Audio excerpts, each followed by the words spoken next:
Plano de leitura bíblica, dia 29 de abril, 1 Samuel 18 a 21. Inveja de Saul. Tendo Davi acabado de falar com Saul, a alma de Jonatas apegou-se à alma de Davi e Jonatas começou a amá-lo como a si mesmo. Naquele mesmo dia, Saul o reteve em sua casa e não o deixou voltar para a casa de seu pai. Jonatas fez um pacto com Davi, pois o amava como a si mesmo. Tirou seu manto, deu-o a Davi, bem como sua armadura e sua espada, seu arco e seu cinto. Saul incumbiu Davi de diversas missões, e todas foram muito frutuosas. Colocou-o à frente de seus guerreiros, e ele ganhou a simpatia de todo o povo, inclusive dos servos do rei. Voltando o exército, depois de Davi ter matado o filisteu de todas as cidades de Israel, saíam as mulheres ao encontro do rei, Saul cantando e dançando alegremente ao som de tamborins e símbolos. E, enquanto dançavam, diziam umas às outras: Saul matou seus milhares, e Davi seus 10 milhares, e Davi seus 10 milhares. Saul irritou-se em extremo e desagradou-lhe tal canção. Dão 10.000 a Davi, disse ele, e a mim apenas 1.000? Só lhe falta a coroa. E a partir daquele dia, Saul olhou Davi com maus olhos. No dia seguinte, apoderou-se dele o mau espírito de Deus e teve um acesso de delírio em sua casa. Como nos outros dias, Davi pôs-se a tocar a cítara. Saul, que tinha uma lança na mão, arremessou-a contra Davi, dizendo: Vou cravá-lo na parede. Mas Davi se desviou do golpe por 2 vezes. Saul temia Davi, porque o Senhor estava com o jovem, ao passo que se tinha retirado de Saul. Afastou-o então de si, estabelecendo-o chefe de 1.000 homens, à frente dos quais Davi empreendia em suas expedições. Saía-se bem em todas as suas empresas, porque o Senhor estava com ele. Saul, vendo-o tão engenhoso, teve medo dele. Mas todos em Israel e Judá o amavam, porque ele entrava e saía diante deles. Casamento de Davi. Saul disse a Davi: Eis minha filha mais velha, Merobe, que eu te darei por mulher, contanto que sejas valoroso e combatas nas guerras do Senhor. Saul pensava: Não é bom que o fira a minha mão, mas antes a dos filisteus. Davi respondeu: Quem sou eu? E o que é minha vida ou a família de meu pai Israel para que me torne genro do rei? Ora, tendo chegado o tempo em que Merobe, filha de Saul, devia ser dada a Davi, deram-na em casamento a Adriel, o molatita. Ora, Micol, filha de Saul, amava Davi, e contaram-no a Saul, que se alegrou com isso. Vou dar-lhe Micol, pensava Saul, para que ela lhe seja uma armadilha, e ele caia na mão dos filisteus. Saul disse, pois a Davi pela 2ª vez: Agora vais tornar-te meu genro. E ordenou aos seus servos que dissessem em segredo a Davi: O rei afeiçoou-se a ti, e todos os teus servos te amam. Torna-te genro do rei. Os servos de Saul repetiram essas palavras aos ouvidos de Davi, mas este respondeu: Parece-vos pouca coisa ser genro do rei? Eu sou pobre e de condição humilde. Os servos de Saul referiram-lhe as palavras de Davi. Saul ordenou: Falarei assim a Davi, que o rei só pede com um dote, sem prepúcios de filisteus, para vingar-se dos seus inimigos. Seu desígnio era entregar Davi nas mãos dos filisteus. Transmitiram os servos a Davi essa mensagem, o qual se agradou da proposta de tornar-se genro do rei. Antes que expirasse o prazo fixado, Davi partiu com seus homens, matou 200 filisteus e trouxe os seus prepúcios, entregando-os integralmente ao rei para se tornar seu genro. Saul deu-lhe por mulher sua filha Micol. Ele compreendeu que o Senhor estava com Davi. Sua filha Micol o amava. O rei sentiu com isso redobrar o seu medo. Durante todo o resto de sua vida, ele detestou Davi. Cada vez que os chefes dos filisteus faziam incursões, Davi era mais bem-sucedido que todos os homens de Saul, o que deu ao seu nome grande fama. Fuga de Davi. Saul falou ao seu filho Jonatas e a todos os seus servos, ordenando-lhes que matassem Davi. Mas Jonatas, que tinha grande afeição por Davi, preveniu-o disso. Saul, meu pai, procura matar-te. Fica de sobreaviso amanhã cedo. Esconde-te. Sairei em companhia de meu pai ao campo onde estiveres. Falarei ao meu pai para ver o que ele diz e te avisarei depois.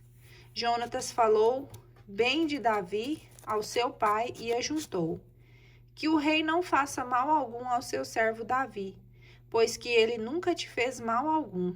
Ao contrário, prestou-te grandes serviços, arriscou a sua vida para matar o filisteu, e o Senhor deu uma grande vitória a Israel. Foste testemunha disso e te alegrastes. Por que queres pecar contra o sangue inocente, matando Davi sem motivo? Saul ouviu a voz de Jonatas e fez este juramento: pela vida do Senhor, Davi não morrerá. Então Jonatas chamou Davi e contou-lhe tudo isso. Levou-o em seguida a Saul para que ele retomasse o seu lugar como dantes. Tendo recomeçado a guerra, marchou Davi contra os filisteus, combatendo e infligindo-lhes uma grande derrota, e eles fugiram diante dele. O mau espírito do Senhor, porém, veio novamente sobre Saul. Estava ele sentado em sua casa, com a lança na mão. Davi tocava a cítara. Saul então arremessou-lhe a lança, procurando cravá-lo na parede.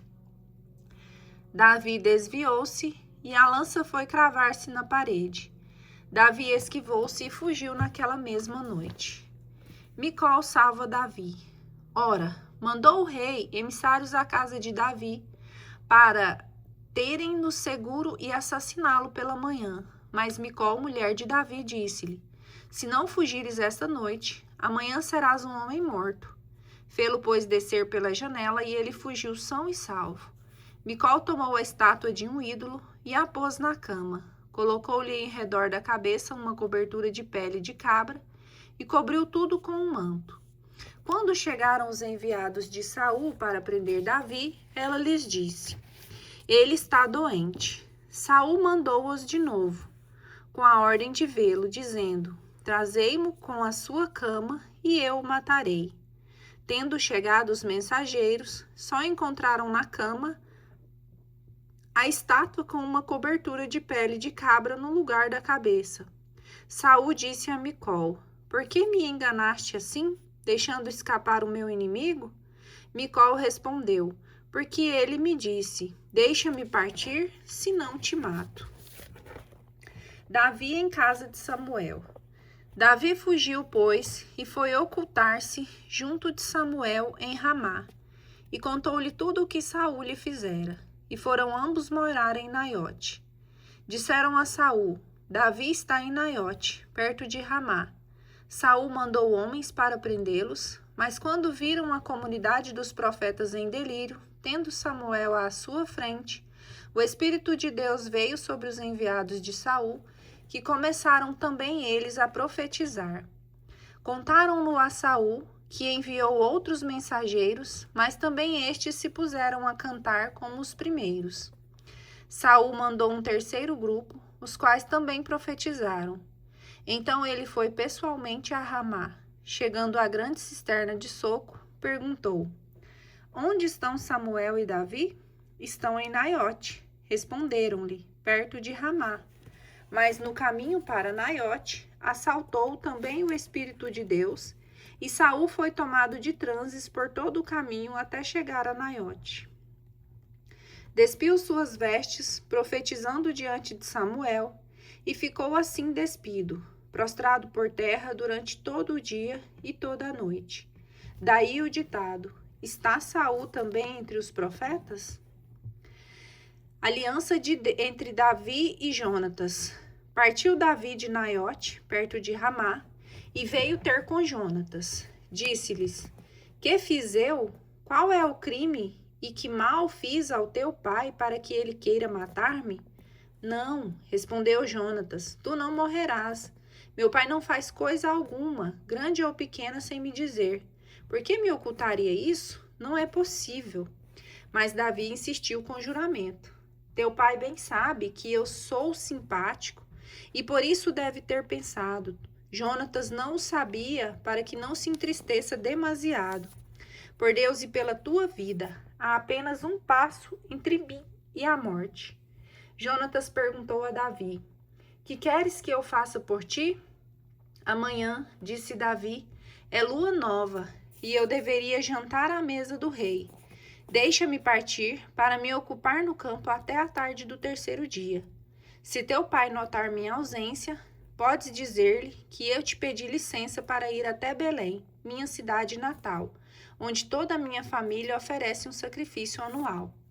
Se ele disser que está bem, o teu servo nada terá a temer.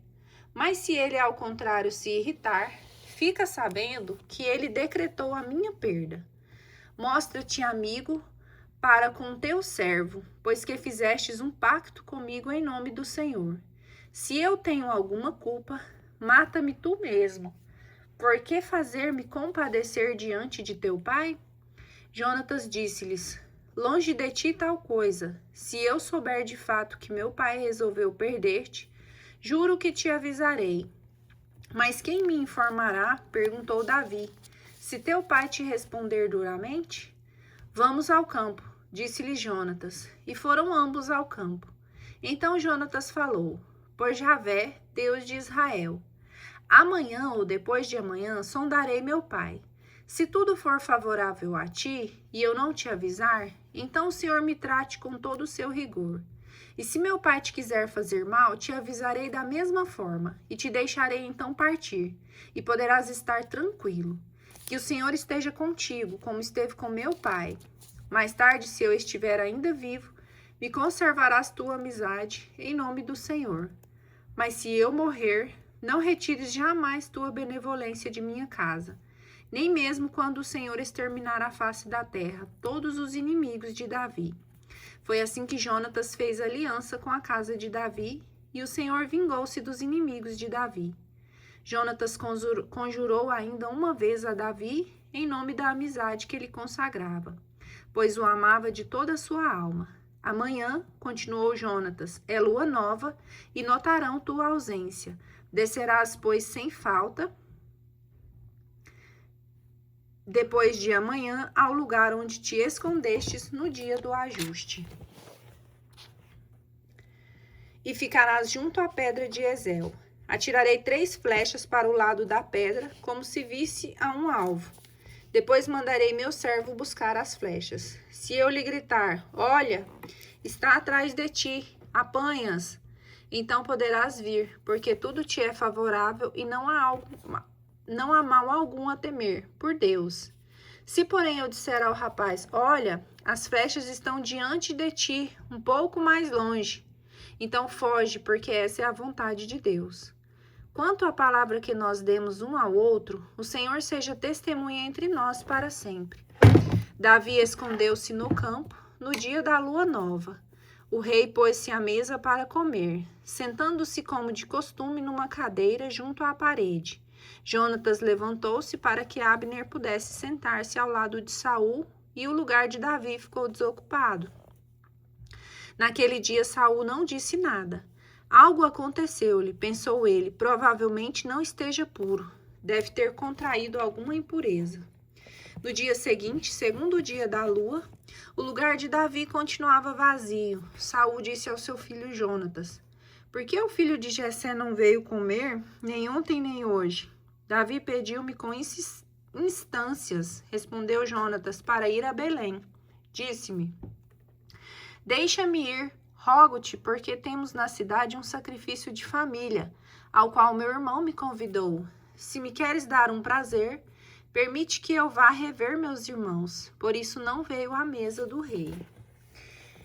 Então Saul encolerizou-se contra Jonatas, filho de prostituta, disse-lhe: Filho de prostituta, disse-lhe: Não sei eu porventura que és amigo do filho de Jessé e que é uma vergonha para ti e tua mãe? Enquanto viver esse homem na terra, não estará seguro, nem tu, nem o teu trono. Vamos, vai buscá-lo e traze-mo, ele merece a morte. Jonatas respondeu ao seu pai: Por que devera ele morrer? Que fez ele? Saul brandiu sua lança para feri-lo, e Jonatas viu que a morte de Davi era coisa decidida pelo seu pai. Furioso, deixou a mesa sem comer. Naquele segundo dia da lua, as injúrias que seu pai tinha proferido contra Davi tinham-no afligido profundamente. Na manhã seguinte, Jonatas saiu ao campo e foi ao lugar combinado com Davi, acompanhado de um jovem servo. Vai, disse ele, e traze-me as setas que vou atirar. Mas enquanto o rapaz corria, Jonatas atirou outra flecha mais para além dele. Quando chegou ao lugar da flecha, Jonatas gritou-lhe: Não está a flecha mais para lá de ti? E ajuntou: Vamos, apressa-te, não te demores. O servo apanhou a flecha e voltou ao seu senhor e de nada suspeitou, porque só Jonatas e Davi conheciam o ajuste. Depois disso, entregou Jonatas suas armas ao rapaz, dizendo-lhe: Vai, leva-as para a cidade. Logo que ele partiu, deixou Davi o seu esconderijo e curvou-se até a terra, prostrando-se 3 vezes. Beijaram-se mutuamente chorando, e Davi estava ainda mais comovido que o seu amigo. Jonatas disse-lhe: Vai em paz, agora que demos um ao outro a nossa palavra com este juramento. O Senhor seja para sempre testemunha entre ti e mim, entre tua posteridade e a minha. Davi partiu e Jonatas voltou para a cidade. Nova fuga de Davi. Davi foi para Nobe. Chegando à casa do sacerdote Abimeleque, este saiu-lhe ao encontro muito inquieto, dizendo-lhe: Por que estás só? Não há ninguém contigo? Davi respondeu-lhe: O rei confiou-me uma missão, com a ordem de não revelar a ninguém o motivo por que me enviou. Combinei com os meus servos um encontro em certo lugar. E agora, se tens à mão alguma coisa, dá-me 5 pães ou qualquer outra coisa que tenhas disponível. Abimeleque respondeu: Não tenho à mão pão ordinário, mas só pães consagrados, com a condição, no entanto, de que teus servos se tenham abstido de mulheres. Respondeu-lhe Davi: Não tivemos comércio com mulher alguma, desde que parti há 3 dias. Todos os objetos que pertencem aos meus servos estão puros, e, se nossa missão é profana, pode ser santificada por aquele que a cumpre. Então o sacerdote deu-lhe os pães consagrados, porque não havia ali senão os pães da proposição, que tinham sido tirados da presença do Senhor e imediatamente substituídos por pães frescos. Ora, achava-se em Nobe naquele dia, retido na presença do Senhor, um dos servos de Saul, chamado Doeg, o edomita, chefe dos pastores de Saul. Disse Davi a Abimeleque: Tens aqui à mão uma lança ou uma espada? Nem sequer tive tempo de tomar minha lança e minhas armas. Tão apressado estava o rei. Tenho a espada dos filisteus do filisteu Golias, respondeu o sacerdote, que tu mesmo mataste no vale do Terebinto. Está embrulhada num pano atrás do efode. Se quiseres, pode tomá-la, pois não há aqui nenhuma outra. Não há outra igual, replicou Davi. Dá-me a espada.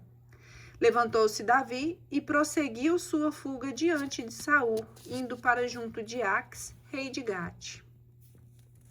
Davi em Gate. Os servos de Aques disseram ao rei: Não é este Davi, o rei da terra? Aquele de quem cantavam em coro? Saul matou seus milhares, mas Davi seus 10 milhares? Davi, impressionado com essas palavras, teve medo de Aques, rei de Gate. Simulou loucura diante deles, comportando-se como demente. Tamborilava nos batentes da porta e deixava correr saliva pela barba. Aques disse aos seus servos: Bem vedes que este homem está louco. Por que me trouxestes? Não tenho eu aqui loucos bastante para me trazerdes ainda? este a me aborrecer com suas excentricidades, ele não porá os pés na minha casa.